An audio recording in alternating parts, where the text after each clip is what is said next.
Are you fed up with dealing with people who always seem to be against you? Do you wish you had better tools to handle these tough interactions with confidence and calm? You're in the right place. In this guide, we're going to explore 15 smart ways to deal with people who challenge you. Inspired by practical wisdom and effective techniques, these strategies will help you stay strong and composed, no matter what.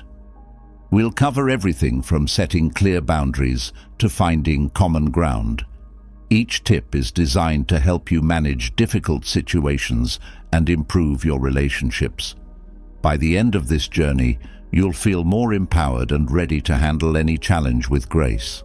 So, are you ready to transform your interactions and build a stronger, more resilient you?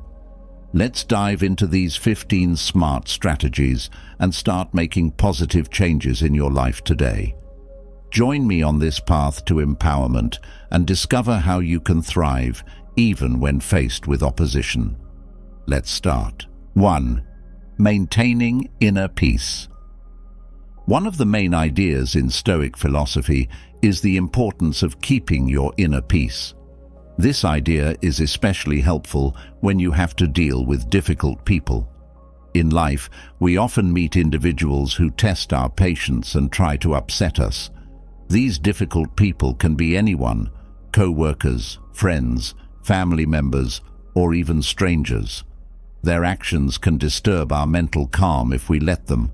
However, according to Stoicism, we have control over our own tranquility. Staying calm and composed, no matter how others behave, is a skill that we can learn and develop. Let's explore how to keep your inner peace when faced with challenging individuals, using the wisdom of Stoicism. Stoicism is a philosophy that started in ancient Greece and was later developed in Rome. It teaches that virtue, reason, and self-control are the keys to true happiness. One of its basic ideas is the dichotomy of control, a concept explained by the Stoic philosopher Epictetus. He said, "Some things are within our power, while others are not." Knowing the difference between what we can and cannot control is crucial when dealing with difficult people. A key insight from Stoicism is that it is not the events themselves that upset us, but our judgments about them. This idea means that difficult people can only disturb our peace if we let them. It's our perception of their behavior, not the behavior itself, that causes our distress. By changing how we see things, we can keep our inner tranquility. For example, think about a co-worker who always criticizes your work. Instead of seeing their criticism as a personal attack, a Stoic would view it as a chance to practice patience and humility. The co-worker's words are just sounds. It's your interpretation of those words that gives them power over your emotions. By changing your perception, you can stay calm and composed. Speaking of perception, one practical way to maintain your inner peace is to remind yourself of what you can control. You can control your thoughts, feelings, and actions, but you cannot control what others say or do. When you face a difficult person, focus on how you respond rather than trying to change their behavior. This shift in focus helps you stay calm and reduces frustration. Let's take another step forward. Mindfulness. Mindfulness involves being present in the moment and observing your thoughts and feelings without judging them. When you are mindful, you can notice when someone's behavior is starting to upset you and choose to respond calmly. For instance, if a family member starts an argument, you can take a deep breath, recognize your rising anger, and choose to respond with kindness or simply walk away. Positive self-talk can also be a powerful ally. Remind yourself that you are in control of your reactions and that you can handle the situation with grace. Tell yourself things like, "I can stay calm," or "I won't let this person disturb my peace." Positive self-talk can strengthen your resolve and help you stay composed under pressure. Next, let's consider empathy. Try to understand the difficult person's perspective. Everyone has their own struggles and reasons for their behavior. By seeing things from their point of view, you might feel more compassionate and less irritated. For example, if a friend is being rude, consider that they might be having a tough day or dealing with personal issues. This understanding can make it easier to respond with patience. Boundaries are another essential aspect. Setting clear boundaries is important too. Let others know what behavior is acceptable and what is not. You can do this calmly and assertively, without anger. For example, if a coworker frequently interrupts you, calmly tell them that you need to focus and would appreciate not being disturbed. Clear boundaries help protect your peace and make your interactions smoother. Let's also touch on acceptance. It's crucial to accept that not everyone will change. Some people will remain difficult no matter what you do. Accepting this fact can reduce your frustration. You can only control your actions and responses, not the actions of others. By accepting people as they are, you can let go of the need to change them and focus on maintaining your own peace. Reflecting on your own behavior brings us to another important point. Sometimes, we might unknowingly contribute to the difficulty. Think about whether there is anything you can change in your own behavior to improve the situation. Self-reflection can lead to personal growth and better interactions with others. To add another layer, consider regular self-care. Engaging in regular self-care can also help you stay calm in the face of difficult people. Activities like exercise, meditation, and spending time in nature can reduce stress and improve your overall well-being. When you feel good physically and mentally, you are better equipped to handle challenging situations with composure. Finally, every challenging interaction is an opportunity. Remember that every difficult interaction is an opportunity to practice stoic virtues like patience, humility, and resilience. Instead of seeing these encounters as burdens, view them as chances to grow stronger and more virtuous. Each time you stay calm in the face of difficulty, you are reinforcing your ability to maintain inner peace. 2. Practice empathy. Practicing empathy is a powerful way to handle difficult people, and it aligns well with the principles of Stoicism. Empathy involves trying to understand the difficult person's perspective and recognizing that everyone has their struggles and reasons for their behavior. By practicing empathy, we can respond to challenging individuals with compassion and patience rather than frustration and anger. This approach not only helps in maintaining our inner peace, but also fosters better relationships and more positive interactions. Understanding empathy starts with recognizing that every person we encounter is dealing with their own set of challenges and difficulties. These struggles may not always be visible, but they influence behavior significantly. When someone acts in a way that we find difficult, it can be helpful to pause and consider what might be happening in their life that is contributing to their actions. This shift in perspective can transform our response from one of irritation to one of compassion. For example, if a coworker is being particularly harsh or critical, instead of immediately feeling attacked or defensive, we can take a moment to think about what might be driving their behavior. Perhaps they are under a lot of pressure at work, dealing with personal issues at home, or feeling insecure about their own performance. By considering these possibilities, we can respond with more understanding and less resentment. This doesn't mean we have to accept or tolerate bad behavior, but it does mean we can approach the situation with a mindset that seeks to understand rather than judge. Active listening is a key component of practicing empathy. When someone is being difficult, it's easy to focus on our own feelings and reactions. However, by actively listening to what the other person is saying, we can gain insights into their perspective and emotions. Active listening involves paying full attention to the speaker, not interrupting, and responding thoughtfully. This can be challenging, especially when we feel attacked or criticized, but it's a crucial step in understanding the other person's point of view. When we listen actively, we show the other person that we value their feelings and thoughts. This can help de-escalate tense situations and create a space for more constructive dialogue. For instance, if a friend is lashing out, instead of responding with anger, we can listen to their concerns and try to understand the root cause of their frustration.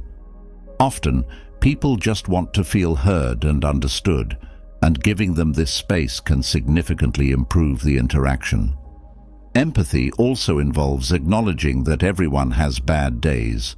Just as we have times when we are not at our best, others do too. By giving people the benefit of the doubt and assuming they are doing the best they can under their current circumstances, we can approach them with more kindness and patience. This mindset helps us stay calm and composed, even when faced with difficult behavior. To practice empathy effectively, it can be helpful to ask questions.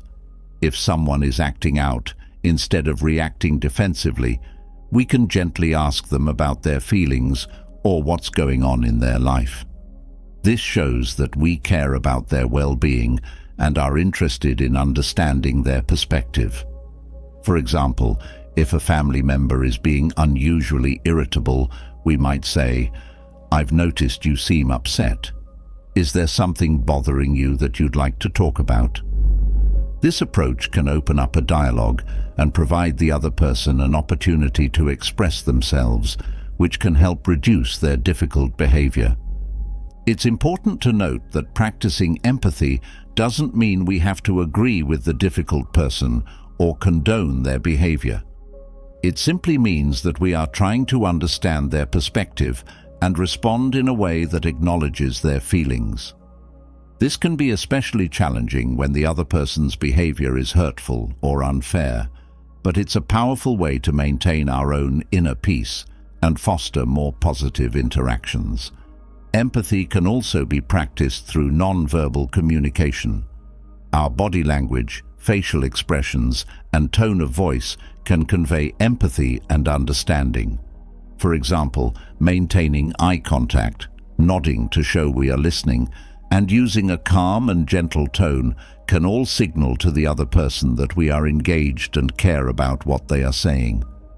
These small gestures can make a big difference in how our interactions unfold. Another aspect of empathy is recognizing and accepting that we might not always fully understand what another person is going through. Sometimes, despite our best efforts, we can't completely grasp someone else's experiences and emotions. In these cases, it's important to be humble and acknowledge our limitations. Simply being there for the other person and showing that we are willing to listen and support them can be enough. Practicing empathy can also involve reflecting on our own experiences and how they have shaped our behavior. By understanding our own struggles and how they influence our actions, we can develop a greater sense of empathy for others. For instance, if we have gone through a difficult time and behaved in ways we are not proud of, we can use that experience to remind ourselves that others might be going through something similar. It's also helpful to remember that practicing empathy is a skill that takes time and effort to develop. It's not always easy to put ourselves in someone else's shoes, especially when we are feeling hurt or frustrated. However, with practice, we can become better at understanding and responding to others with compassion. This not only helps in dealing with difficult people, but also enhances our overall emotional intelligence and relationships. In conclusion, practicing empathy involves trying to understand the difficult person's perspective and recognizing that everyone has their struggles and reasons for their behavior. By actively listening, asking questions, and showing compassion, we can respond to challenging individuals with patience and understanding. This approach aligns with Stoic principles and helps us maintain our inner peace while fostering more positive interactions. Practicing empathy is a powerful way to handle difficult people and can lead to more harmonious and fulfilling relationships. 3. Set clear boundaries. Setting clear boundaries is an essential strategy for dealing with difficult people and maintaining your inner peace. Boundaries define what behavior is acceptable and help you protect your mental and emotional well-being. When you set and enforce boundaries calmly and assertively, you can manage your interactions with difficult people more effectively. Here's how to set clear boundaries and stick to them without anger, using simple and practical steps. First, it's important to understand what boundaries are.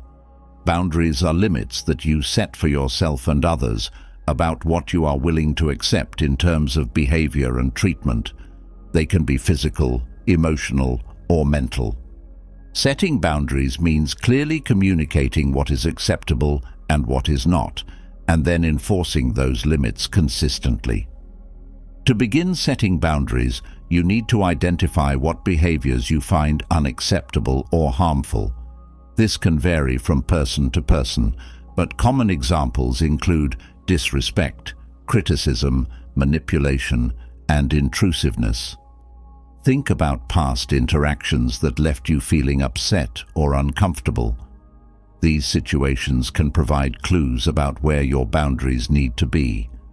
Once you have identified the behaviors that you find unacceptable, the next step is to communicate your boundaries clearly. Use straightforward and assertive language to let the other person know what you expect. For example, if a coworker often interrupts you during meetings, you could say, "I appreciate your input, but I need to finish my points without interruptions." It's important to be specific about the behavior you want to change and to use I statements to express your feelings and needs.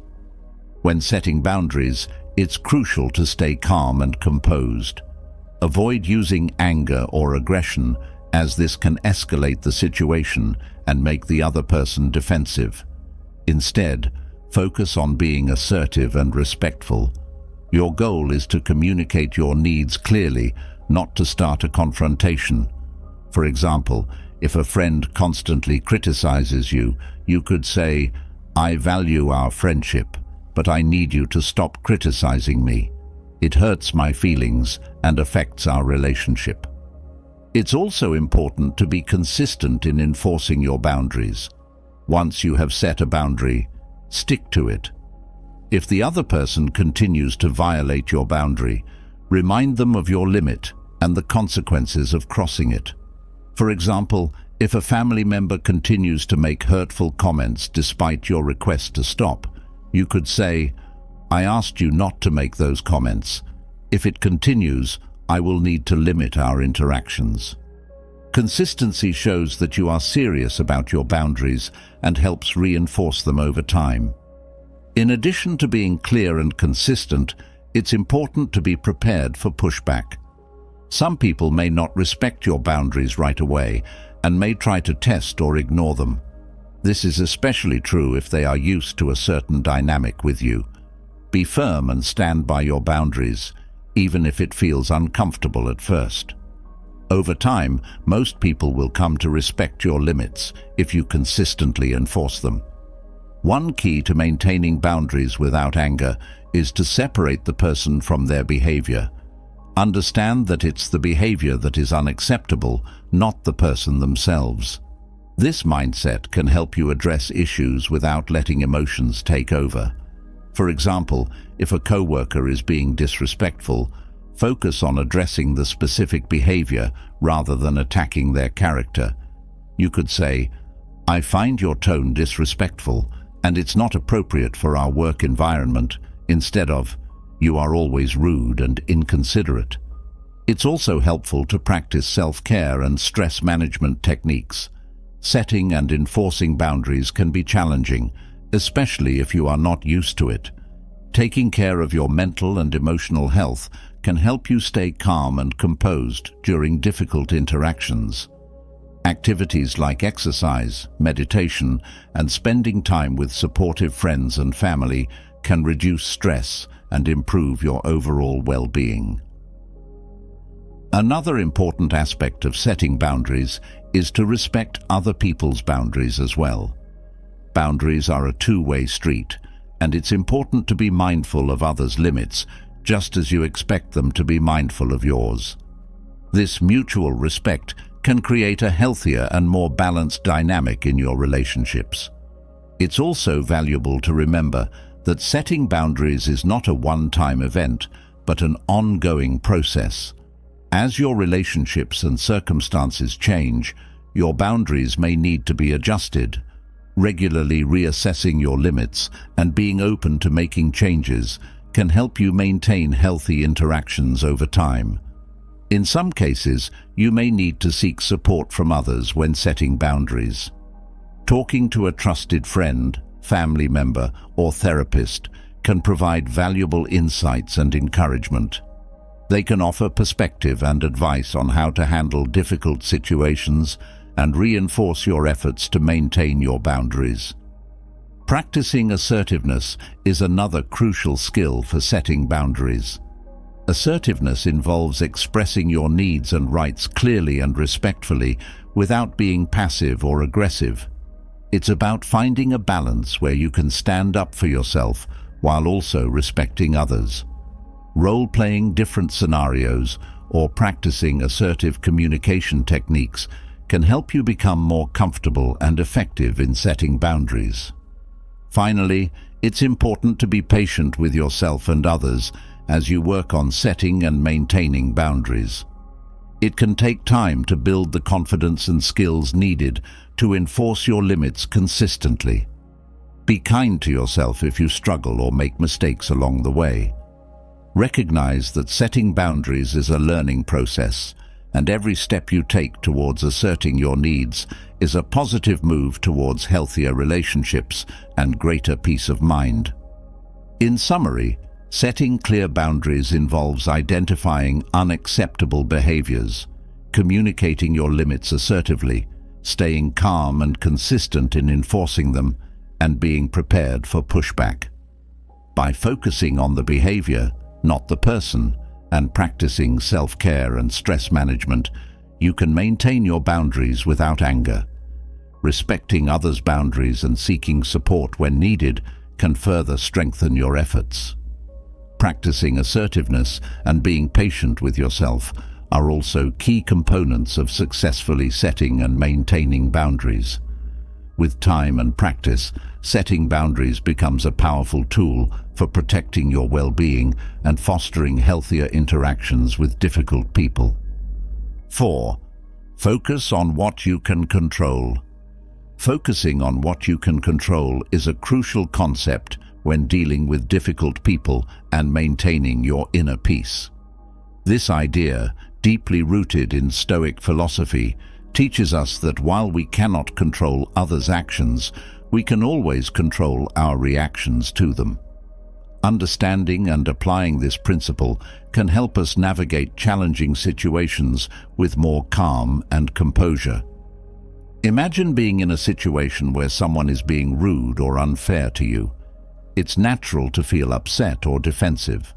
However, reacting with anger or frustration often escalates the situation and makes it worse. Instead, focusing on what you can control means taking a step back and choosing how to respond thoughtfully. This approach helps maintain your peace of mind and can also lead to more constructive outcomes. The first step in focusing on what you can control is to acknowledge that you cannot change other people's behavior. No matter how much you wish for someone to act differently, you do not have the power to control their actions, thoughts, or feelings. This realization can be both liberating and challenging. It frees you from the impossible task of trying to change others, but it also means accepting that some situations are beyond your influence. Instead of trying to control others, turn your attention to your own responses.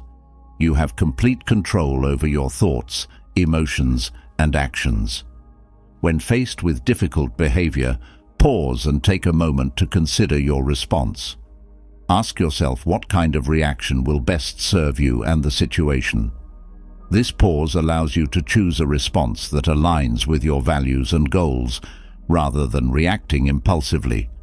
For example, if someone criticizes you unfairly, instead of reacting defensively, you could choose to respond calmly and assertively.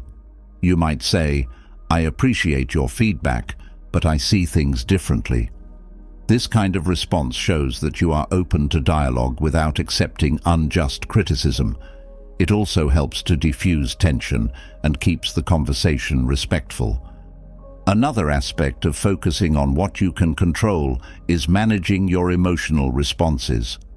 Emotions are powerful and can sometimes feel overwhelming, especially in challenging interactions.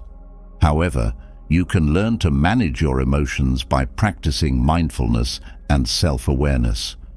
When you notice yourself becoming angry or upset, take a few deep breaths and remind yourself that you have the power to choose your response.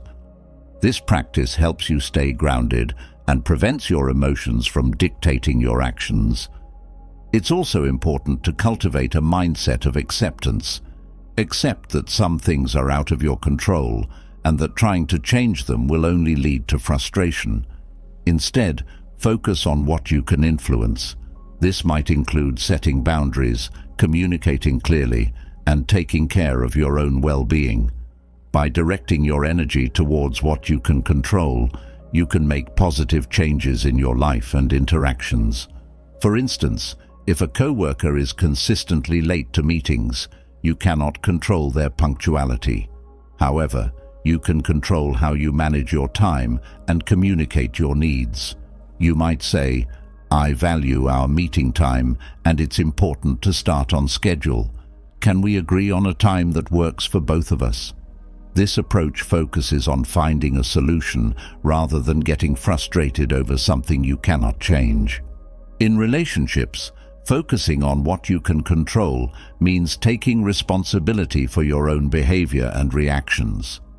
If a friend or family member is acting in a way that upsets you, consider how you can address the issue constructively. Instead of blaming or criticizing, express your feelings and needs clearly and calmly. For example, you might say, "I feel hurt when you cancel our plans last minute. Can we find a way to communicate better about our schedules?" This shifts the focus from the other person's behavior to your own experience and how you can improve the situation. Developing resilience is another key part of focusing on what you can control. Resilience is the ability to bounce back from adversity and maintain a positive outlook. By building resilience, you become better equipped to handle difficult situations and people. Practices such as regular exercise, adequate sleep, and a healthy diet can enhance your physical resilience, while activities like meditation, journaling, and seeking social support can strengthen your emotional resilience. A practical way to reinforce focusing on what you can control is to create a list of stressors and categorize them into two groups: those you can control and those you cannot. For the items you can control, brainstorm actionable steps you can take to address them. For those you cannot control, practice acceptance and let go of the need to change them. This exercise can provide clarity and help you direct your energy more effectively. It's also helpful to remember that focusing on what you can control is a continuous practice. It's natural to sometimes feel frustrated or overwhelmed by others' actions. When this happens, gently remind yourself of what you can control. This practice becomes easier over time and can lead to more peaceful and productive interactions. In addition, practicing gratitude can shift your focus towards positive aspects of your life that you can influence. Take time each day to reflect on what you are grateful for and the things within your control that contribute to your well-being. This mindset can help you stay grounded and reduce the impact of negative interactions. Lastly, Seeking support from others can reinforce your efforts to focus on what you can control.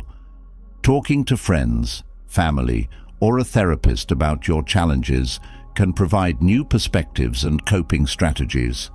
They can offer encouragement and remind you of your strengths and abilities.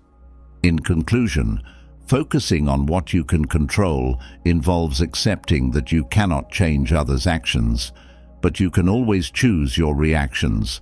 By managing your responses, practicing mindfulness, setting boundaries, and cultivating resilience, you can navigate difficult situations more effectively. This approach helps maintain your inner peace and fosters healthier, more constructive interactions. It's a continuous practice that becomes more natural over time, leading to a more balanced and fulfilling life. 5. Don't take things personally. Don't take things personally. This simple advice can transform how you deal with difficult people and maintain your inner peace. Often, difficult behavior reflects more about the other person than about you. Understanding this can help you respond more calmly and effectively when faced with challenging interactions. When someone behaves poorly, it's easy to think it's because of something you did. For example, if a coworker snaps at you, you might wonder if you said something wrong. If a friend cancels plans, you might think they don't value your friendship. These reactions are natural, but they can lead to unnecessary stress and hurt feelings. Instead, it's important to remember that other people's actions often have little to do with you and more to do with what's going on in their own lives. People carry their own stresses, insecurities, and problems. These can influence how they behave, sometimes making them act in ways that are not fair or reasonable. When someone is rude or unkind, it might be because they are having a bad day, dealing with personal issues, or feeling overwhelmed. Recognizing this can help you avoid taking their behavior personally. For instance, imagine a situation where a colleague is unusually curt with you. Instead of immediately feeling hurt or angry, consider that they might be under a lot of pressure. They could be dealing with a tight deadline, personal problems, or just a bad mood. Their behavior is more a reflection of their state of mind than a comment on you or your actions. By seeing the situation this way, you can respond with empathy rather than defensiveness. Another important aspect of not taking things personally is maintaining a strong sense of self-worth. When you feel good about yourself, it's easier to brush off negative behavior from others. You recognize that their actions do not define you or your value. Building self-confidence and self-esteem can make you more resilient to other people's difficult behavior. Practice positive self-talk and remind yourself of your strengths and accomplishments regularly. This can help you stay grounded and less affected by others' actions. It's also helpful to practice detachment. Detachment doesn't mean you don't care about others. It means you don't let their behavior control your emotions. When you detach, you can observe the situation more objectively. You see the other person's behavior as separate from your own identity. This makes it easier to stay calm and not take things to heart. For example, if a friend makes a critical comment, instead of feeling upset, you can think, "That's their opinion. It doesn't change who I am." Communication is another key tool. When someone's behavior bothers you, it can be helpful to talk to them about it. Approach the conversation calmly and without accusation. Express how their behavior made you feel and ask if there's something going on that's causing them stress.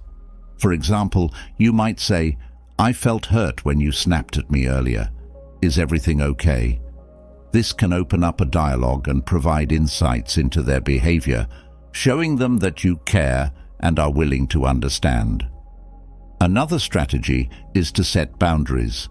If someone's behavior is consistently difficult, it's important to protect yourself. This might mean limiting your interactions with them or being clear about what behavior you will not tolerate. Setting boundaries is not about punishing the other person. It's about taking care of your own well-being. For example, if a coworker is often critical, you could say, "I'm happy to discuss work issues, but I need us to communicate respectfully." It's also beneficial to practice empathy. Try to see things from the other person's perspective. Everyone has their own struggles and reasons for their behavior. By understanding this, you can respond with compassion rather than taking their actions personally. For example, if a friend cancels plans at the last minute, instead of feeling rejected, consider that they might be dealing with something difficult. This mindset can reduce your emotional reaction and help you stay calm. Another useful technique is mindfulness. Mindfulness involves staying present in the moment and observing your thoughts and feelings without judgment. When you practice mindfulness, you can catch yourself when you start to take things personally and choose a different response. For instance, if someone criticizes you, instead of immediately feeling hurt, you can take a deep breath, notice your reaction, and remind yourself that their criticism reflects their perspective, not your worth.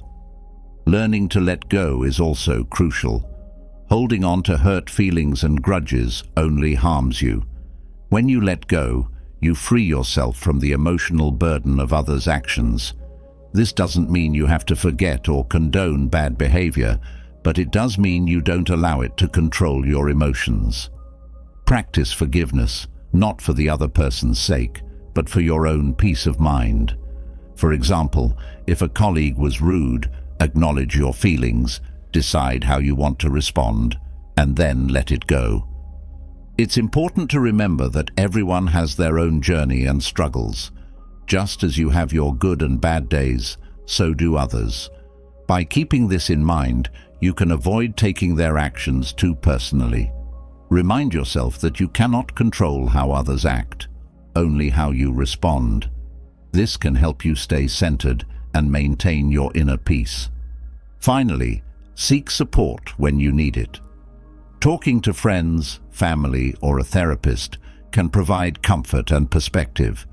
They can remind you of your worth and help you see things more clearly. Sometimes, just having someone to listen can make a big difference. In conclusion, don't take things personally. Difficult behavior often reflects more about the other person than about you. By understanding this, you can respond with empathy and patience, maintain a strong sense of self-worth, practice detachment, communicate effectively, set boundaries, and practice mindfulness and empathy. Let go of grudges and seek support when needed.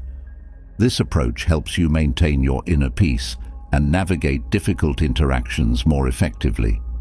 By focusing on these strategies, you can protect your well-being and foster healthier, more positive relationships. 6. Use rational thinking. Using rational thinking to approach situations logically rather than emotionally is a key principle of Stoicism. When dealing with difficult people or challenging situations, it's easy to let emotions take control. However, reacting emotionally can often escalate conflicts and lead to poor decisions. By thinking rationally and asking yourself, "What would a Stoic sage do?" you can handle situations more effectively and maintain your inner peace. Rational thinking involves using reason and logic to assess a situation and determine the best course of action. It means looking at the facts objectively without letting emotions cloud your judgment. This approach can help you respond to difficult people in a calm and composed manner, making it easier to find solutions and resolve conflicts. Imagine you're in a situation where a coworker criticizes your work harshly. It's natural to feel hurt or defensive. However, instead of reacting immediately, take a moment to think rationally. Consider the criticism objectively. Is there any truth to it? Can it help you improve your work? By focusing on the facts rather than your initial emotional response, you can address the situation constructively. To use rational thinking, start by pausing before you respond. When faced with a difficult person or situation, take a deep breath and give yourself a moment to collect your thoughts. This pause allows you to step back from your emotions and approach the situation with a clear mind. Ask yourself, what is actually happening here, and what is the best way to respond? A useful technique is to break down the situation into smaller parts. For example, if you're dealing with someone who is being rude, identify the specific behaviors that are causing the problem. By focusing on concrete actions rather than general feelings, you can address the issue more effectively. Instead of thinking, "This person is always rude to me," you might think, "This person interrupted me during the meeting, which made me feel disrespected." This clarity helps you find a rational response. Next, consider possible solutions and their outcomes. Evaluate the pros and cons of each option logically. For example, if a friend is frequently late, you might consider talking to them about it, adjusting your own schedule, or setting a boundary. Think about the potential consequences of each action and choose the one that aligns best with your goals and values. This rational approach can help you make better decisions and avoid unnecessary conflict. Another important aspect of rational thinking is separating facts from assumptions.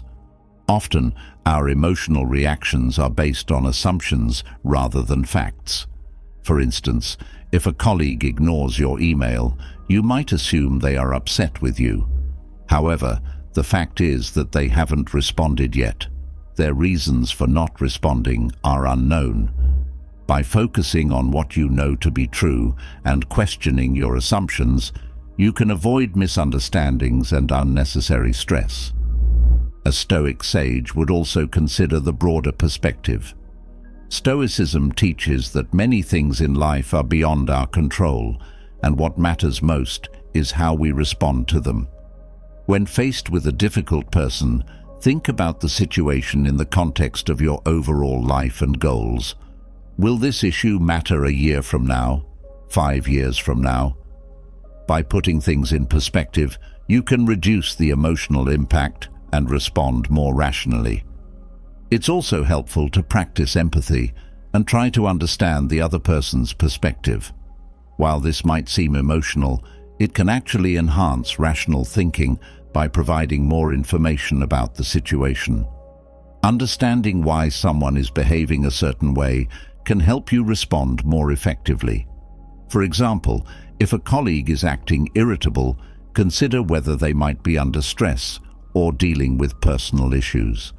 This doesn't excuse bad behavior, but it can inform your response and help you address the root cause. Using rational thinking also means being aware of your own biases and emotions. Recognize that everyone has biases that can affect their judgment. By being aware of these biases, you can work to minimize their impact on your decisions. For example, if you know you tend to react defensively to criticism, you can make a conscious effort to listen openly and consider the feedback objectively. Practicing mindfulness can support rational thinking. Mindfulness involves being present and fully engaged in the current moment. By practicing mindfulness, you can become more aware of your thoughts and emotions as they arise without being controlled by them. This awareness can help you pause, reflect, and choose a rational response rather than reacting impulsively. Another technique is to use self-reflection to learn from past experiences. Think about times when you reacted emotionally and the outcomes of those reactions. Compare them to times when you approached situations rationally. What were the differences in outcomes? By reflecting on these experiences, you can reinforce the benefits of rational thinking and improve your ability to use it in the future. It's also useful to have a few rational questions to ask yourself in challenging situations. These might include, what are the facts? What are my options? What are the possible outcomes? And what response aligns with my values and goals? Having these questions ready can help you quickly shift to a rational mindset when emotions start to rise. Seeking advice from others can also enhance rational thinking. Sometimes it's difficult to see a situation clearly when you're emotionally involved. Talking to a trusted friend, family member, or mentor can provide a different perspective and help you consider options you might not have thought of. They can also help you stay grounded and focused on rational solutions. Lastly, practice gratitude. Focusing on what you're grateful for can shift your mindset from negative emotions to positive ones. This can help you approach situations more calmly and rationally. For example, if you're frustrated with a difficult person, take a moment to think about what you appreciate in your life. This shift can reduce the intensity of your emotions and help you respond more thoughtfully. In conclusion, using rational thinking means approaching situations logically rather than emotionally. By pausing before responding, breaking down situations into parts, separating facts from assumptions, considering the broader perspective, practicing empathy, being aware of biases, practicing mindfulness, reflecting on past experiences, asking rational questions, seeking advice, and practicing gratitude, you can handle difficult people and situations more effectively. By asking yourself, what would a Stoic sage do? You can stay calm, make better decisions, and maintain your inner peace. 7. Stay detached. Staying detached is a valuable skill when dealing with difficult people and conflicts. It means avoiding getting emotionally involved and observing the situation from a distance. This approach can help you maintain your inner peace and make better decisions. Let's explore how to stay detached and why it's important. Staying detached doesn't mean you don't care about the situation or the people involved. It means you are choosing to not let your emotions control your actions. When you stay detached, you can see things more clearly and respond more effectively. Emotional involvement can cloud your judgment and lead to impulsive reactions that might make the situation worse. Imagine you're in a heated argument with a coworker.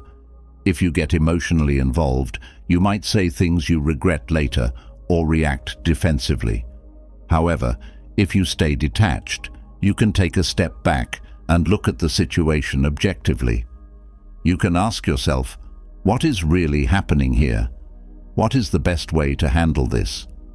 This perspective allows you to respond calmly and rationally. One way to stay detached is to practice mindfulness. Mindfulness means being present in the moment and observing your thoughts and feelings without judgment. When you notice yourself getting emotional, take a deep breath and remind yourself to stay calm. Observe your emotions as if you were watching them from the outside. This practice helps you create a mental space between your emotions and your actions. Another technique is to visualize the situation as if you were an outsider looking in. Imagine you are watching a scene in a movie or reading about it in a book. This can help you see the situation more objectively and reduce the intensity of your emotions. For example, if a friend is criticizing you, imagine you are a third party observing the conversation. This can help you stay calm and respond more thoughtfully. It's also helpful to focus on the facts rather than your feelings. Emotions can be misleading and can distort your perception of reality. By focusing on the facts, you can make more rational decisions. For instance, if a family member makes a hurtful comment, focus on what was actually said, not on how it made you feel. This can help you respond in a more balanced way. Practicing self-awareness is key to staying detached. Self-awareness means being aware of your own thoughts, feelings, and reactions. When you are self-aware, you can recognize when you are starting to get emotionally involved and take steps to detach. For example, if you feel your anger rising during a conflict, you can take a moment to pause, breathe, and remind yourself to stay detached. This awareness can prevent your emotions from taking over. Setting boundaries can also help you stay detached. Boundaries define what behavior is acceptable and protect your mental and emotional well-being. When you set boundaries, you create a clear line that others should not cross. This can help you maintain your detachment and prevent emotional involvement. For example, if a coworker is being disrespectful, you can calmly tell them that their behavior is not acceptable and you will not engage in the conversation until it is respectful. It's important to remember that staying detached is not about being cold or indifferent. It's about protecting your peace and making sure your actions are guided by reason rather than emotion. This approach can lead to more constructive interactions and better outcomes. For example, if you stay detached during a disagreement, you are more likely to find a solution that works for both parties rather than escalating the conflict. Another way to stay detached is to practice empathy. Empathy means understanding and sharing the feelings of others. By trying to see things from the other person's perspective, you can respond with compassion rather than getting defensive. For example, if a friend is acting out of character, consider what might be going on in their life that is causing their behavior. This understanding can help you stay calm and detached. It's also helpful to keep things in perspective. Ask yourself if the situation will matter a year from now or even a month from now. Often, conflicts that seem intense in the moment lose their significance over time.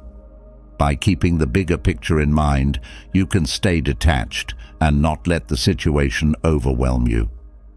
Practicing acceptance is another important aspect of staying detached. Accept that you cannot control other people's actions or feelings, only your own. This acceptance can help you let go of the need to change others and focus on how you respond. For example, if a colleague is consistently negative, accept that this is their behavior and choose how you want to respond without getting emotionally involved.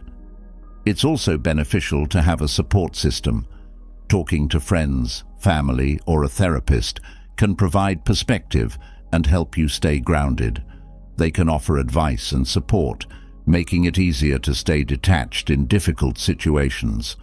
For example, if you are dealing with a difficult boss, discussing the situation with a trusted friend can help you see it more clearly and reduce emotional involvement. Taking care of your physical and mental health can also support detachment. Regular exercise, a healthy diet, and sufficient sleep can improve your overall well-being and make it easier to handle stress. When you feel good physically and mentally, you are better equipped to stay detached and respond calmly to difficult situations. It's important to practice self-compassion as well. Be kind to yourself and recognize that it's okay to have emotions. The goal is not to eliminate emotions, but to manage them effectively. If you find yourself getting emotionally involved, forgive yourself and try again. Detachment is a skill that takes practice and patience. In conclusion, staying detached means avoiding emotional involvement in conflicts and observing situations from a distance. By practicing mindfulness, focusing on facts, being self-aware, setting boundaries, practicing empathy, keeping perspective, accepting what you cannot control, seeking support, taking care of your health, and being self-compassionate, you can stay calm and make better decisions. This approach helps you maintain your inner peace and navigate difficult interactions more effectively. Remember, staying detached is not about being indifferent, but about protecting your well-being and responding with reason rather than emotion. 8. Practice patience. Practicing patience is a powerful way to improve your interactions with others and maintain your inner peace. It involves giving yourself time to respond thoughtfully rather than reacting impulsively. This approach can help you handle difficult situations and people more effectively. Patience means slowing down and taking a moment to think before you act. When you face a challenging situation, it's natural to want to react immediately, especially if you feel provoked or upset. However, impulsive reactions can often make things worse. They can lead to misunderstandings, hurt feelings, and regret. By practicing patience, you can avoid these negative outcomes and respond in a more constructive way. Imagine you receive a rude email from a coworker. Your first instinct might be to reply with anger. However, if you practice patience, you take a moment to calm down before responding. This pause allows you to think about the best way to address the situation. You might decide to ask for clarification or suggest a face-to-face conversation to resolve the issue. By responding thoughtfully, you can diffuse the tension and find a solution that works for both parties. One effective way to practice patience is to take a few deep breaths when you feel yourself getting upset. Deep breathing helps calm your mind and body, giving you a moment to collect your thoughts. For example, if someone cuts you off in traffic, instead of reacting with anger, take a deep breath and remind yourself to stay calm. This simple technique can prevent you from acting impulsively and keep you composed. Another method is to count to 10 before you respond. This gives you time to think about what you want to say and how you want to say it. Counting to 10 might seem like a small thing, but it can make a big difference in how you handle a situation. For example, if a friend says something hurtful, counting to 10 can give you the space you need to choose a thoughtful response rather than lashing out. Practicing mindfulness can also help you develop patience. Mindfulness involves being present in the moment and observing your thoughts and feelings without judgment. When you are mindful, you can notice when you are starting to feel impatient and take steps to calm yourself. For instance, if you are waiting in a long line and feeling frustrated, mindfulness can help you focus on your breathing and the present moment, making the wait more bearable. It's important to remember that patience is not about suppressing your feelings. It's about managing them in a healthy way. Allow yourself to feel whatever emotions arise, but give yourself the time to process them before you act. For example, if you are angry with a family member, acknowledge your anger, but take some time to cool down before discussing the issue. This approach can help you communicate more effectively and avoid saying things you might regret. Developing empathy can also enhance your ability to practice patience. Try to understand the other person's perspective and what might be driving their behavior. When you see things from their point of view, it can be easier to respond with compassion rather than impatience.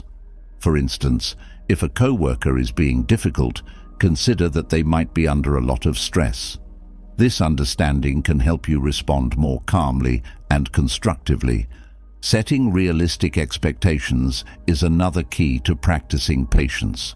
Sometimes we become impatient because our expectations are too high or unrealistic. By adjusting your expectations, you can reduce frustration and increase your ability to stay calm. For example, if you expect everything to go smoothly all the time, you are likely to be disappointed. Accepting that setbacks and delays are a normal part of life can help you stay patient when things don't go as planned. It's also helpful to focus on the long-term benefits of patience. Acting impulsively might provide a quick release of emotion, but it often leads to negative consequences. Patience, on the other hand, can lead to better outcomes and more positive relationships.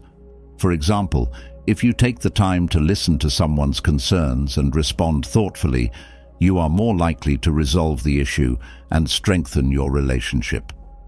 Keeping these long-term benefits in mind can motivate you to practice patience, even when it's difficult.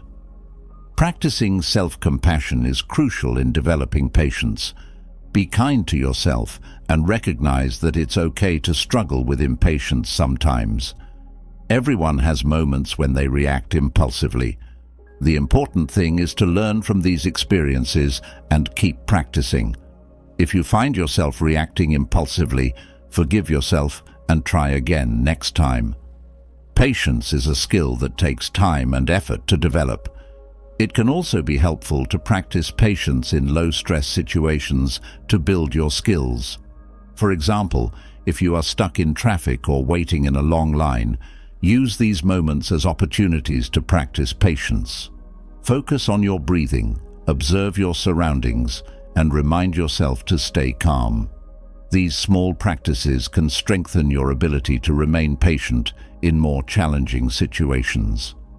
Another technique is to use positive affirmations. Remind yourself that you are capable of being patient and that taking your time to respond thoughtfully is a strength. You might say to yourself, "I am calm and patient," or "I take my time to respond thoughtfully." These affirmations can reinforce your commitment to patience and help you stay focused on your goal. Seeking support from others can also be beneficial. Talk to friends, family, or a therapist about your efforts to practice patience. They can offer encouragement, advice, and perspective. Sometimes just talking about your challenges can make them feel more manageable. For example, discussing a difficult interaction with a trusted friend can help you see the situation more clearly and find a more patient response. Finally, recognize and celebrate your progress. Developing patience is a journey, and it's important to acknowledge your successes along the way. When you handle a situation with patience, take a moment to appreciate your effort and the positive outcome. This recognition can motivate you to continue practicing and improving your patience skills. In conclusion, practicing patience means giving yourself time to respond thoughtfully rather than reacting impulsively. By taking deep breaths, counting to 10, practicing mindfulness, developing empathy, setting realistic expectations, focusing on long-term benefits, being self-compassionate, practicing in low-stress situations, using positive affirmations, seeking support, and celebrating your progress, you can enhance your ability to stay patient. This approach helps you handle difficult situations more effectively, maintain your inner peace, and improve your relationships. Patience is a valuable skill that takes time and practice to develop, but the rewards are well worth the effort. 9. Reflect on your own behavior. Reflecting on your own behavior is an important step in dealing with difficult situations and maintaining healthy relationships. It means considering if there's anything in your actions or attitudes that might be contributing to the difficulty. This self-reflection can help you improve your interactions with others and grow as a person. When we encounter difficult situations, it's easy to focus on what others are doing wrong. However, it's also important to look at our own behavior and see if we might be part of the problem. By reflecting on our actions, we can identify areas where we can change or improve. This can lead to better communication, less conflict, and more positive relationships. One way to start reflecting on your own behavior is to think about recent interactions that didn't go well. Try to recall what you said and did, and how the other person responded. Be honest with yourself about your role in the situation. For example, if you had an argument with a coworker, consider if you might have said something that triggered the conflict. Did you raise your voice, interrupt them, or dismiss their ideas? Recognizing your own contributions to the problem can help you understand what you might do differently next time. It's also helpful to get feedback from others. Ask a trusted friend or family member for their perspective on the situation. Sometimes others can see things that we can't. They might notice patterns in your behavior that you're not aware of. For instance, they might point out that you often react defensively to criticism or that you tend to dominate conversations. This feedback can be valuable in helping you identify areas for improvement. Reflecting on your own behavior also involves examining your intentions and motivations. Ask yourself why you acted the way you did. Were you trying to protect yourself, assert your authority, or avoid conflict? Understanding your motivations can help you see if they were appropriate for the situation. For example, if you realize that you reacted defensively because you felt threatened, you can work on finding healthier ways to respond to criticism in the future. It's important to consider the impact of your behavior on others. Think about how your actions might have made the other person feel. Did you show respect and empathy, or did you come across as dismissive or hostile? Putting yourself in the other person's shoes can help you understand their perspective and how your behavior might have contributed to the difficulty. For example, if a colleague seemed upset after a meeting, consider if your comments might have been too harsh or critical.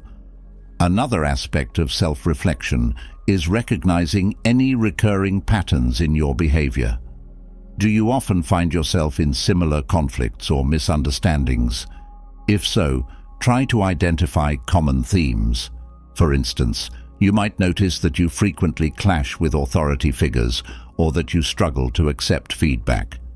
Recognizing these patterns can help you address the underlying issues and make lasting changes in your behavior.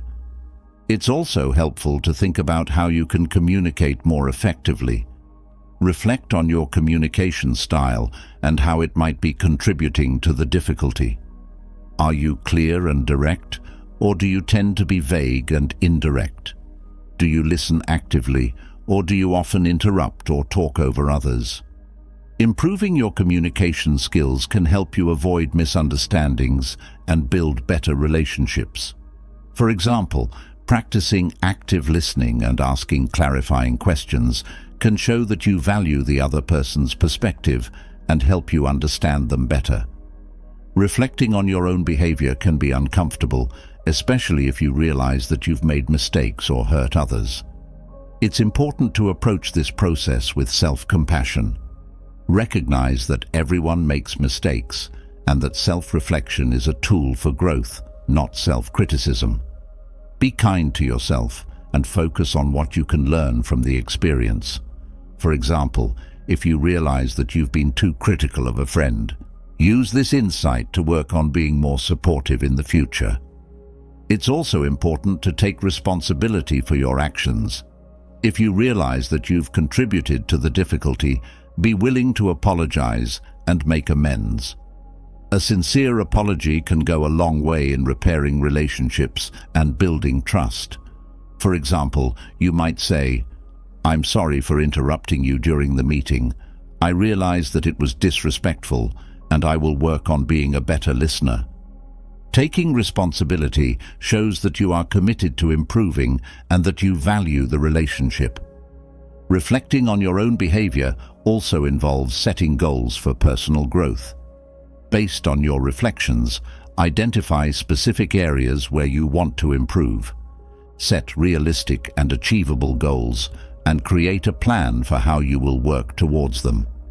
For example, if you want to improve your communication skills, you might set a goal to practice active listening during meetings and seek feedback from colleagues on your progress.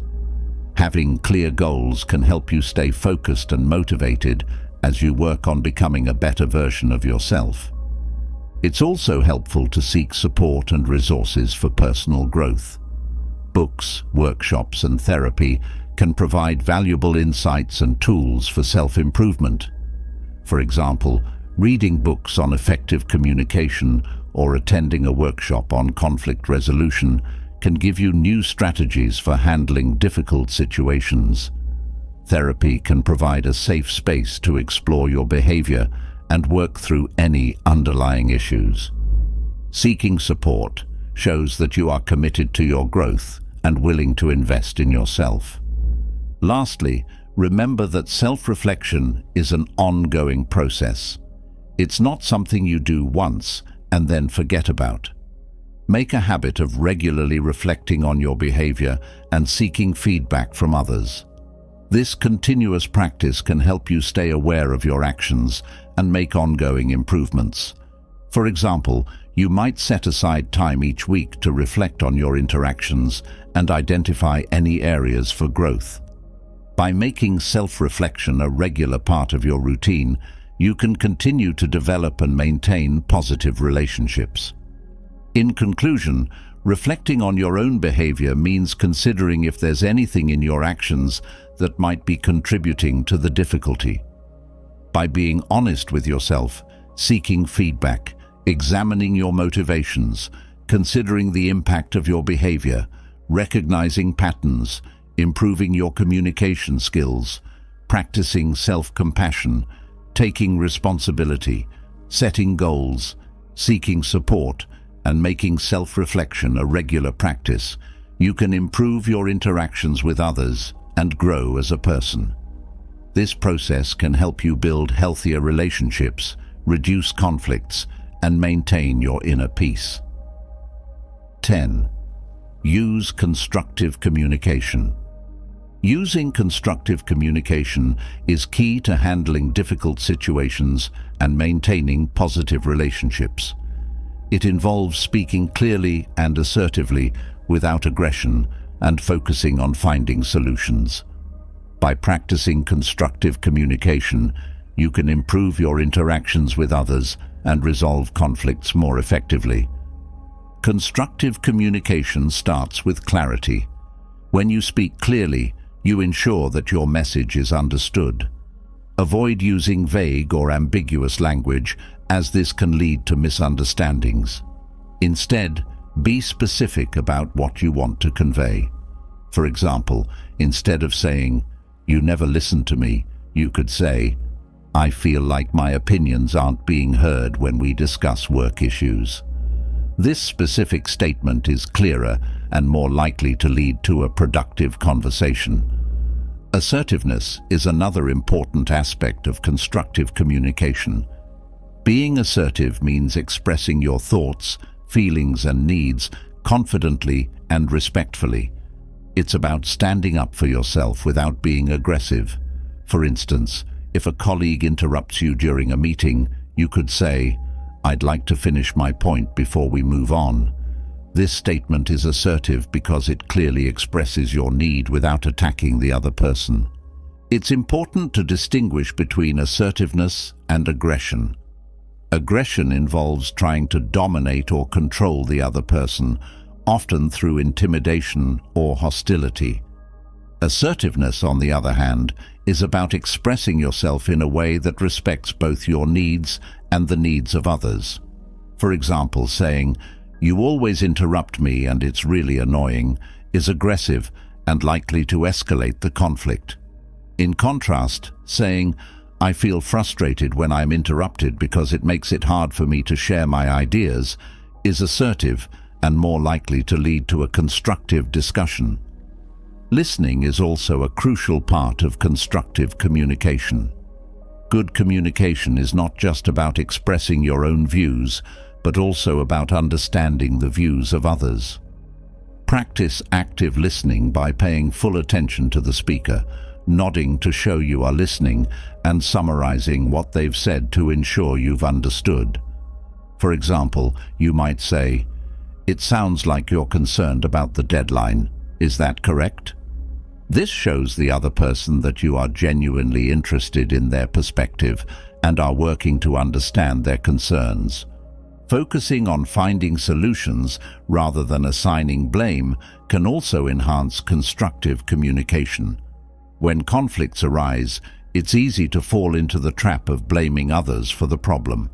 However, this approach is usually counterproductive and can make the situation worse. Instead, focus on identifying the issue and finding a solution that works for everyone involved. For example, if you and a coworker are having trouble with a project, instead of blaming each other for the delays, you could say, "Let's figure out how we can get back on track and meet our deadline." It's also helpful to use I statements rather than you statements. I statements focus on your own feelings and experiences, which can make the other person less defensive. For instance, instead of saying, "You're always late," you could say, I feel stressed when meetings start late because it disrupts my schedule.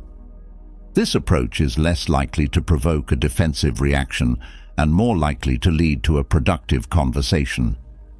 Nonverbal communication is another important aspect of constructive communication. Your body language, facial expressions, and tone of voice can all influence how your message is received. Ensure that your nonverbal cues match your words. For example, maintaining eye contact and using a calm tone can reinforce your message and show that you are engaged and sincere. Avoid crossing your arms or using a harsh tone, as these can make you seem closed off or aggressive. Practicing empathy can also improve your communication. Try to understand the other person's perspective and consider how they might be feeling. This can help you respond with compassion and find solutions that address their concerns as well as your own. For instance, if a friend is upset because they feel ignored, you might say, "I understand that you feel left out, and I want to make sure we spend more time together." It's important to stay focused on the issue at hand and avoid bringing up past conflicts. Bringing up old grievances can distract from the current issue and make the other person feel attacked. Stick to the present situation and work together to find a solution. For example, if you're discussing a disagreement about chores, avoid mentioning past arguments about unrelated topics. Instead, focus on finding a fair way to divide the chores moving forward. Being open to feedback is another key component of constructive communication. Be willing to listen to the other person's concerns and consider their suggestions. This shows that you value their input and are open to finding a mutually acceptable solution. For example, if a colleague suggests a different approach to a project, consider their idea and discuss how it might work, rather than dismissing it outright. Managing your emotions is also crucial for constructive communication. When you're upset, it's easy to say things you don't mean or to escalate the conflict. Take a moment to calm down before responding and focus on expressing your feelings calmly and respectfully.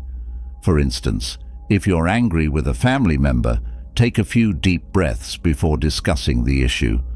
This can help you stay composed and communicate more effectively. It's also helpful to practice patience. Resolving conflicts and finding solutions can take time, and it's important to be patient with yourself and the other person. Avoid rushing the conversation or forcing a resolution before you're ready. Give yourself and the other person time to think and process the discussion. This patience can lead to more thoughtful and lasting solutions. Finally, it's important to follow up after the conversation to ensure that the solution is working. Check in with the other person to see how they're feeling and if there are any additional concerns. This shows that you are committed to maintaining a positive relationship and are willing to continue working together to resolve any issues. For example, after agreeing on a new approach to a project, you might say, "Let's touch base next week to see how things are going and make any necessary adjustments."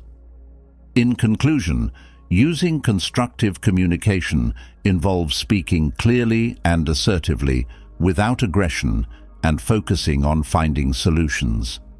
By being specific, practicing assertiveness, listening actively, using I statements, managing your nonverbal communication, practicing empathy, staying focused on the present issue, being open to feedback, managing your emotions, practicing patience, and following up, you can improve your interactions with others and resolve conflicts more effectively. This approach helps build stronger, more positive relationships and contributes to a more harmonious and productive environment. 11. Accept imperfections. Accepting imperfections is an important part of dealing with difficult people and maintaining a peaceful life. Recognizing that everyone has flaws and that difficult people are part of life can help you navigate relationships more effectively and with less stress. First, it's important to understand that nobody is perfect. Everyone has strengths and weaknesses, and everyone makes mistakes. This includes you and me, as well as the difficult people we encounter. By accepting that everyone, including ourselves, has imperfections, we can approach situations with more compassion and understanding. This mindset helps us respond to others with patience rather than frustration. When dealing with difficult people, it's helpful to remember that their behavior often reflects their own struggles and insecurities.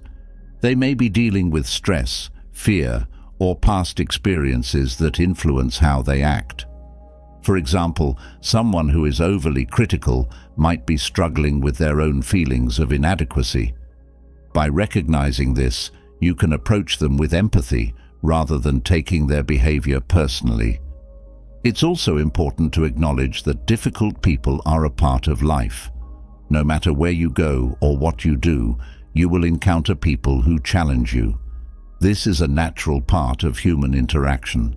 Instead of trying to avoid difficult people or wishing they would change, it's more helpful to accept their presence and learn how to deal with them effectively. This acceptance can reduce your frustration and help you maintain your inner peace. One way to accept imperfections is to practice self-reflection. Consider your own flaws and how they affect your behavior. This can help you develop empathy for others. For instance, if you know that you can be impatient, you might understand better why someone else might struggle with patience. This self-awareness can make you more forgiving of others' imperfections. It's also useful to focus on the positive aspects of people rather than just their flaws. Everyone has good qualities, and by acknowledging these, you can create a more balanced view of them. For example, a coworker who is often late might be very creative and bring great ideas to the team. By focusing on their strengths, you can build a more positive relationship despite their imperfections. Practicing gratitude can also help you accept imperfections. When you focus on what you appreciate in others, it becomes easier to overlook their flaws. For example, if you're frustrated with a friend's habit of interrupting, remind yourself of the qualities you value in them, such as their loyalty or sense of humor. This shift in focus can improve your mood and make the imperfections seem less significant. Another important aspect of accepting imperfections is setting realistic expectations. If you expect perfection from others, you are setting yourself up for disappointment. Recognize that everyone, including yourself, will make mistakes and have bad days. By adjusting your expectations, you can reduce your frustration and approach situations with more patience. It's also helpful to practice forgiveness.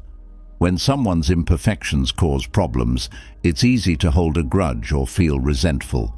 However, holding on to these negative feelings only harms you.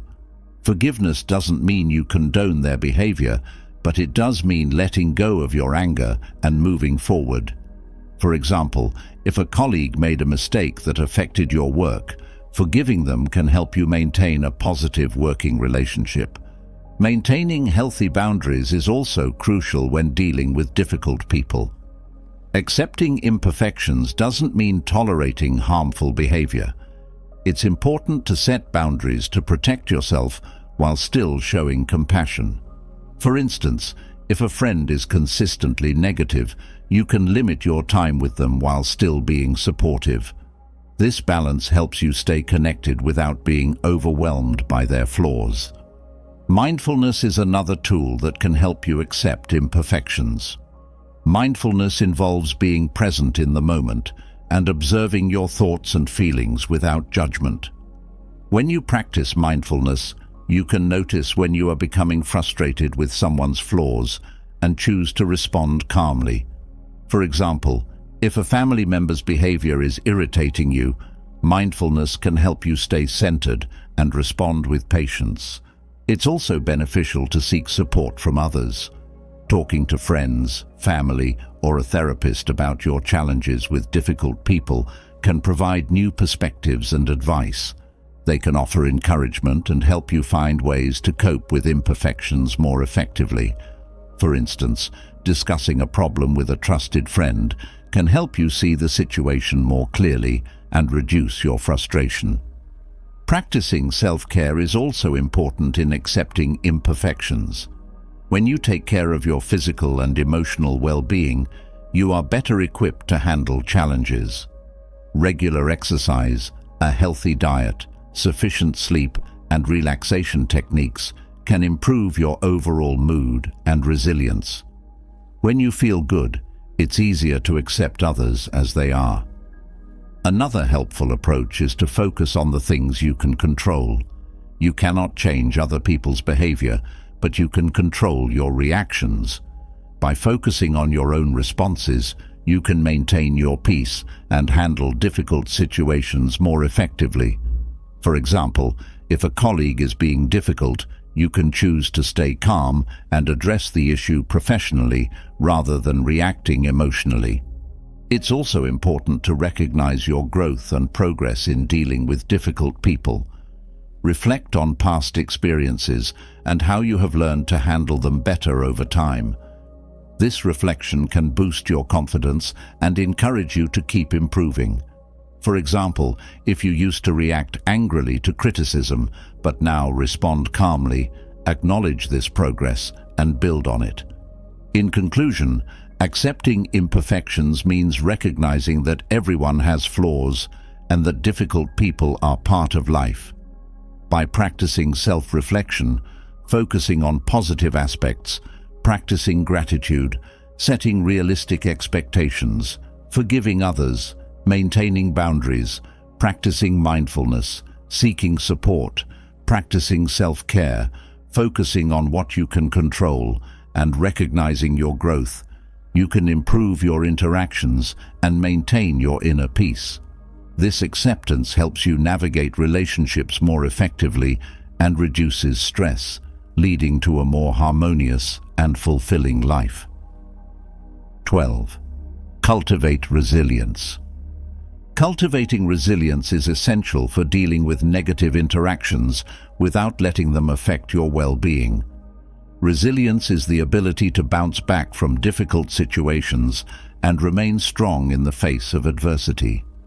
By strengthening your resilience, you can handle challenges and negative interactions more effectively, maintaining your inner peace and overall well-being. One way to cultivate resilience is to develop a positive mindset. This means focusing on the good things in your life and being optimistic about the future. When you face negative interactions, remind yourself that they are temporary and that you have the strength to overcome them. For example, if a coworker criticizes your work, instead of dwelling on the negativity, focus on what you can learn from the feedback and how you can improve. Another important aspect of resilience is self-awareness. Understanding your own emotions and reactions can help you manage them better. When you are aware of how you feel and why you feel that way, you can take steps to address your emotions constructively. For instance, if you feel angry after a negative interaction, acknowledge your anger and find healthy ways to express it, such as talking to a friend or writing in a journal. Practicing self-care is also crucial for building resilience. Taking care of your physical, emotional, and mental well-being helps you stay strong and better equipped to handle stress. This includes getting regular exercise, eating a balanced diet, getting enough sleep, and engaging in activities that you enjoy. When you feel good physically and mentally, you are more resilient and able to cope with negative interactions. Developing a strong support network is another key factor in cultivating resilience. Surround yourself with positive, supportive people who can offer encouragement and help you navigate difficult situations. Talking to friends, family, or a therapist about your challenges can provide new perspectives and advice. For example, if you are dealing with a difficult boss, Discussing the situation with a trusted friend can help you see it more clearly and find ways to cope. Learning to set boundaries is also important for resilience. Boundaries help protect your well-being by ensuring that you are not overwhelmed by others' negative behavior. This means being clear about what you will and will not tolerate and standing firm in your decisions. For example, if a colleague is constantly interrupting you, you can calmly explain that you need uninterrupted time to focus on your work and ask them to respect your space. Another way to build resilience is to develop problem-solving skills. When you face negative interactions, approach them as challenges to be solved rather than insurmountable problems. Break down the situation into smaller parts and identify possible solutions. For example, if you have a conflict with a coworker, think about the specific issues that need to be addressed and brainstorm ways to resolve them. This proactive approach can help you feel more in control and less overwhelmed. Practicing mindfulness can also enhance your resilience. Mindfulness involves being present in the moment and observing your thoughts and feelings without judgment. By practicing mindfulness, you can become more aware of your reactions to negative interactions and choose how to respond rather than reacting impulsively. For instance, if someone says something hurtful, mindfulness can help you pause, take a deep breath, and respond calmly rather than lashing out. It's also helpful to focus on your strengths and achievements. Remind yourself of the times you have successfully navigated difficult situations in the past. This can boost your confidence and reinforce your belief in your ability to handle challenges. For example, if you've overcome a tough project at work before, remind yourself of that success when facing a new challenge. Another important aspect of resilience is flexibility. Being able to adapt to changing circumstances and view setbacks as opportunities for growth can help you stay resilient. Instead of seeing negative interactions as failures, view them as learning experiences. For example, if a project doesn't go as planned, consider what you can learn from the experience and how you can apply that knowledge in the future. Developing a sense of purpose can also strengthen your resilience. Having a clear sense of what is important to you and what you want to achieve can provide motivation and direction during tough times. This can help you stay focused and committed even when faced with negative interactions. For example, if you are passionate about your job, reminding yourself of your career goals can help you stay resilient in the face of workplace challenges. It's also beneficial to practice gratitude. Focusing on what you are grateful for can shift your mindset from negative to positive and help you stay resilient. Take time each day to reflect on the things you appreciate in your life. This can be as simple as enjoying a good meal, spending time with loved ones, or appreciating a beautiful sunset. This practice can improve your overall outlook and make it easier to handle negative interactions. Developing emotional regulation skills is another key aspect of resilience. This involves managing your emotions in a healthy way so they don't overwhelm you. Techniques such as deep breathing, meditation, and visualization can help you calm down and regain control during stressful situations. For example, if you feel anxious before a difficult conversation, taking a few deep breaths and visualizing a positive outcome can help you approach the situation more calmly. It's important to accept that setbacks and negative interactions are a part of life. Instead of trying to avoid them, focus on how you can handle them better. This acceptance can reduce your frustration and help you approach challenges with a more resilient mindset. For example, if a colleague is consistently negative, accepting that you cannot change their behavior but can control your response can help you stay resilient. Finally, be patient with yourself. Building resilience takes time and effort, and it's okay to have setbacks along the way. Be kind to yourself and recognize that it's a journey. Celebrate your progress, no matter how small, and keep working on developing your resilience. For example, if you handle a difficult situation better than you did before, acknowledge that improvement and use it as motivation to keep going. In conclusion, cultivating resilience involves developing a positive mindset, practicing self-awareness, taking care of yourself, building a support network, setting boundaries, developing problem-solving skills, practicing mindfulness, focusing on your strengths, being flexible, having a sense of purpose, practicing gratitude, regulating your emotions, accepting setbacks, and being patient with yourself. By strengthening your resilience, you can withstand negative interactions and maintain your well-being, leading to a more balanced and fulfilling life. 13. Seek common ground. Seeking common ground is a valuable approach in dealing with difficult people and creating a more cooperative atmosphere. Finding areas of agreement can help reduce tension, foster understanding, and build stronger relationships. By focusing on what you have in common rather than your differences, you can work together more effectively and resolve conflicts more smoothly. One way to seek common ground is to start by listening actively. When you truly listen to the other person, you show that you respect their perspective. Pay attention to what they are saying without interrupting or judging. This helps you understand their point of view and identify areas where you might agree. For example, if a coworker is upset about a project deadline, listen to their concerns and see if you both agree on the importance of meeting the deadline. After listening, look for shared goals or interests.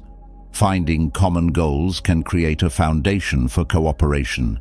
For instance, even if you and a colleague disagree on how to complete a task, you might both want the project to succeed.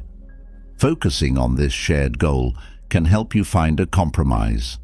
You could say, "We both want this project to be successful. Let's find a way to work together to achieve that."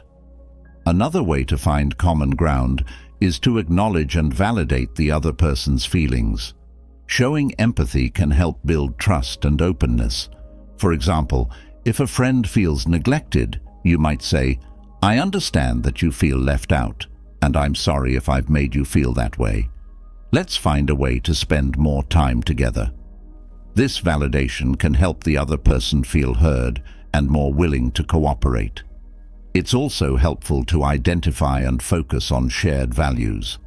Shared values can be a powerful source of common ground. For instance, if you and a coworker both value honesty and transparency, you can build on these values to improve communication and collaboration. You might say, "I know we both value honesty, so let's be open with each other about our concerns and find a way forward." Using positive language can also help create a more cooperative atmosphere. Avoid negative or confrontational language, which can escalate conflicts. Instead, use positive and inclusive language that encourages collaboration. For example, instead of saying, "You never listen to my ideas," you could say, "I'd like us to consider both our ideas and see how we can combine them for the best result." Another strategy is to find small areas of agreement, even if they seem minor. These small agreements can serve as building blocks for larger cooperation. For example, if you and a colleague disagree on a major issue, you might first agree on smaller aspects, like the timeline or specific tasks. By acknowledging these small agreements, you can create a sense of progress and build momentum towards resolving bigger conflicts. It's important to remain flexible and open-minded when seeking common ground. Be willing to adjust your views and consider new perspectives. Flexibility shows that you are committed to finding a solution that works for everyone. For instance, if a family member has a different opinion about a holiday plan, be open to their ideas and look for a compromise that satisfies both of you. Practicing patience is also crucial. Finding common ground can take time, especially if there are deep-seated disagreements. Be patient and persistent in your efforts to find areas of agreement. For example, if a friend is resistant to your suggestions, keep the conversation going and continue to look for commonalities over time. Patience can help you build trust and eventually find common ground. Another helpful approach is to focus on the bigger picture. Sometimes it's easy to get caught up in the details and forget the larger goal. Remind yourself and the other person of the bigger picture and how finding common ground benefits everyone. For example, if you and a colleague are arguing about a specific task, remind each other that your shared goal is to complete the project successfully. It's also important to manage your emotions and stay calm. Negative emotions can hinder your ability to find common ground. Practice techniques like deep breathing or taking a short break to calm down if you feel yourself getting upset. Staying calm helps you think more clearly and communicate more effectively. Using humor can also be a great way to lighten the mood and find common ground. Shared laughter can reduce tension and make it easier to connect. For example, if a meeting is becoming tense, a light-hearted comment or joke can help everyone relax and refocus on finding solutions. Seeking input from a neutral third party can also be beneficial. Sometimes an outside perspective can help identify common ground that you might have missed. For example, a mediator or trusted friend can help facilitate the conversation and suggest areas of agreement. Being appreciative of the other person's efforts to find common ground can also encourage cooperation. Acknowledge their willingness to work with you and express gratitude for their contributions. For example, you might say, "I appreciate that you're willing to discuss this and find a solution together." This positive reinforcement can strengthen your collaborative efforts. Reflecting on past successes can also help. Think about previous situations where you were able to find common ground and resolve conflicts. What strategies worked then? How can you apply those lessons to the current situation? Learning from past experiences can improve your ability to find common ground in the future. Finally, maintaining a positive attitude is essential. Believe in the possibility of finding common ground and approach the situation with optimism. A positive attitude can inspire others to do the same and create a more cooperative atmosphere.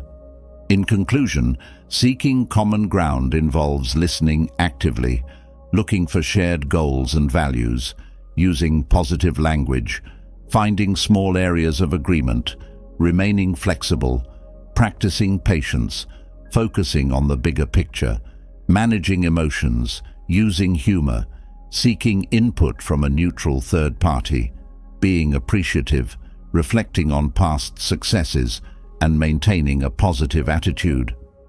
By focusing on these strategies, you can find areas of agreement and build on them to create a more cooperative atmosphere, leading to better relationships and more effective conflict resolution.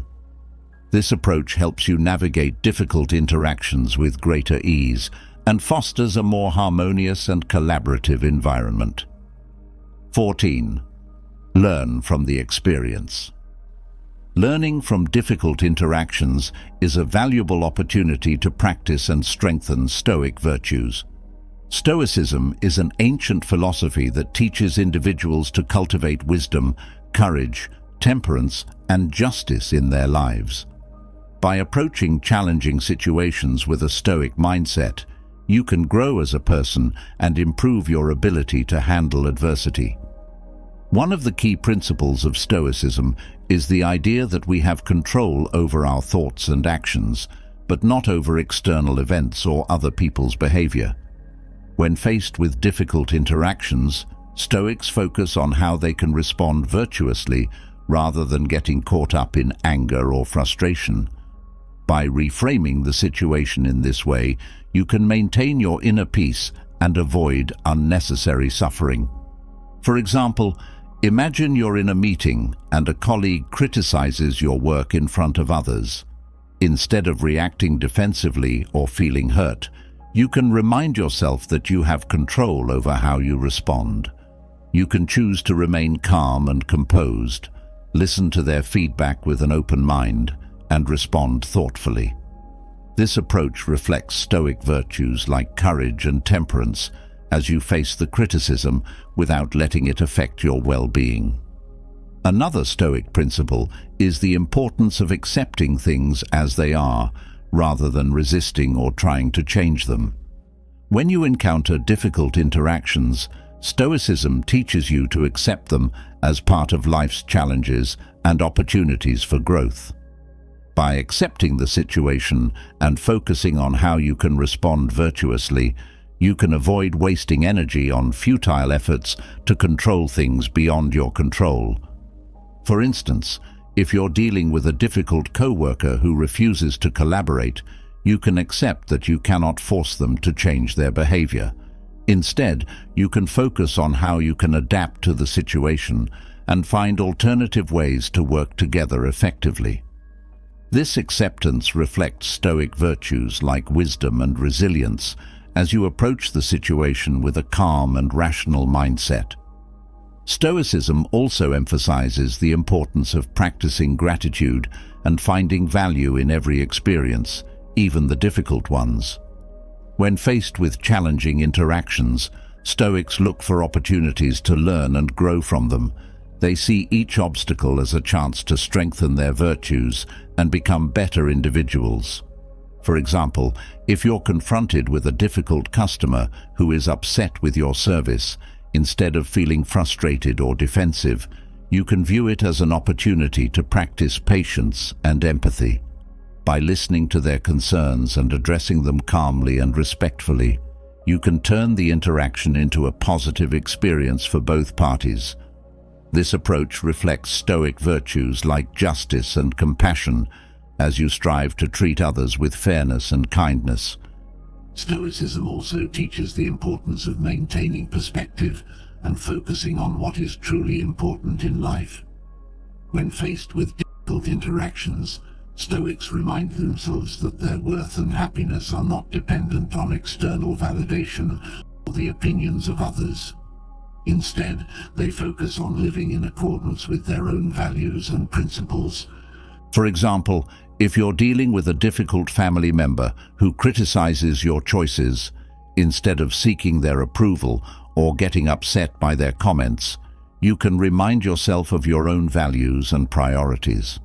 By staying true to yourself and your beliefs, you can maintain your self-respect and inner peace, regardless of their opinion. This approach reflects Stoic virtues like wisdom and integrity as you prioritize what truly matters to you. Stoicism also emphasizes the importance of reflecting on past experiences and learning from them. When faced with difficult interactions, Stoics take the time to examine their own thoughts, feelings, and actions, and consider how they can improve in the future. By engaging in this process of self-reflection, you can become more self-aware and develop greater insight into your own strengths and weaknesses. For instance, if you're involved in a heated argument with a friend and later regret some of the things you said, you can reflect on what led to the conflict and how you could have handled it differently. By acknowledging your own role in the situation and committing to do better next time, you can grow as a person and strengthen your Stoic virtues. This approach reflects Stoic principles like self-discipline and humility, as you take responsibility for your actions and strive to become a better version of yourself. In conclusion, learning from difficult interactions is an opportunity to practice and strengthen Stoic virtues like wisdom, courage, temperance, and justice. By approaching challenging situations with a Stoic mindset, you can maintain your inner peace, adapt to adversity, and grow as a person. By accepting things as they are, practicing gratitude, maintaining perspective, reflecting on past experiences, and learning from them, You can become more resilient, compassionate, and virtuous in your interactions with others. This approach helps you navigate life's challenges with grace and dignity, leading to a more fulfilling and meaningful existence. 15. Let go of the outcome. Letting go of the outcome is a crucial aspect of handling difficult situations with grace and resilience. It involves doing your best to navigate the situation effectively while accepting that you cannot control the final result. By relinquishing attachment to specific outcomes, you can reduce stress, maintain your inner peace, and focus on what you can control. One of the key principles of letting go of the outcome is recognizing the limits of your control. In many situations, there are factors beyond your influence that can impact the final result. For example, if you're working on a project with a team, you can do your best to contribute and collaborate, but you cannot control how others will perform or external factors like market conditions or unforeseen challenges. By acknowledging these limitations, you can release the burden of trying to control every aspect of the situation. Instead, you can focus on what is within your control, such as your own actions, attitudes, and responses. This shift in mindset allows you to approach the situation with greater flexibility and adaptability, knowing that you have done your best and can accept whatever outcome arises. Letting go of the outcome also involves releasing attachment to specific expectations or desires. Often, we become attached to particular outcomes because we believe they will lead to our happiness or success. However, this attachment can create stress and disappointment if things don't go as planned. By letting go of attachment to specific outcomes, you can free yourself from this cycle of expectation and disappointment. For example, imagine you're applying for a job you really want. While it's natural to hope for a positive outcome, becoming overly attached to getting the job can lead to anxiety and frustration if you don't get it. Instead, you can focus on preparing thoroughly for the interview, presenting yourself in the best possible light, and being open to whatever outcome unfolds. This approach allows you to maintain your peace of mind and resilience, regardless of the final result. Letting go of the outcome also requires cultivating trust in yourself and the universe.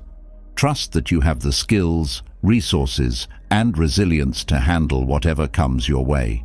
Trust that even if things don't go according to plan, you have the ability to adapt and find new opportunities. Trust that the universe has a way of unfolding as it should, even if it's not always clear in the moment. For example, if you're facing a difficult decision, trusting in yourself means believing that you have the wisdom and intuition to make the best choice for your circumstances. Trusting in the universe means having faith that even if the outcome is not what you expected, it is part of a larger plan that will ultimately lead to your growth and evolution. Letting go of the outcome also involves surrendering to the present moment. Often, our attachment to specific outcomes is rooted in fear of the future or regret about the past. By bringing our awareness fully to the present moment, we can release this attachment and find peace in the here and now. For example, if you're feeling anxious about an upcoming presentation, you can practice mindfulness techniques like deep breathing or body scanning to bring your attention back to the present moment. By focusing on your breath or the sensations in your body, you can calm your mind and release attachment to specific outcomes, allowing yourself to approach the situation with greater clarity and composure. Letting go of the outcome also means embracing uncertainty and embracing the unknown. Life is inherently unpredictable, and no matter how much we plan or prepare, there will always be factors beyond our control. By accepting this uncertainty and embracing the unknown, we can find freedom and possibility in every moment.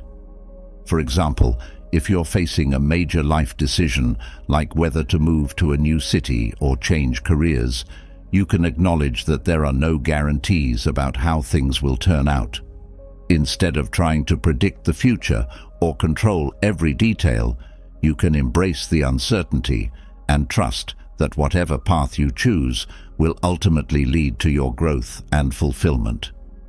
Letting go of the outcome also involves practicing self-compassion and forgiveness. Sometimes, despite our best efforts, things don't go as planned, and we may feel disappointed or frustrated with ourselves. By offering ourselves compassion and forgiveness, we can release attachment to specific outcomes and move forward with greater ease and grace. For example, if you make a mistake at work that results in a setback, instead of berating yourself or dwelling on what went wrong, you can acknowledge your humanity and offer yourself kindness and understanding. By treating yourself with compassion and forgiveness, you can let go of attachment to specific outcomes and focus on learning and growth. In conclusion, letting go of the outcome is an essential practice for navigating difficult situations with grace and resilience. By acknowledging the limits of your control, releasing attachment to specific expectations, cultivating trust in yourself and the universe, surrendering to the present moment, embracing uncertainty, practicing self-compassion and forgiveness, you can free yourself from stress and disappointment and focus on what truly matters, doing your best and living with integrity and authenticity. This approach allows you to approach life's challenges with greater ease and resilience, leading to a deeper sense of peace and fulfillment. As we conclude this journey through the wisdom of Stoicism, I encourage you to reflect on what you've learned and how you can apply it to your own life. Remember, the power to change and grow lies within you. If you found value in this exploration of Stoic principles, I'd love to hear from you. Share your thoughts, experiences, and insights in the comments below. Your feedback not only enriches our community, but also inspires others on their own journey of personal growth. And if you've made it this far, comment, "I am resilient and unstoppable," because you truly are, and together we can continue to empower each other to live with courage, wisdom, and resilience. Thank you for joining me on this transformative journey, and may your path ahead be filled with peace, strength, and purpose.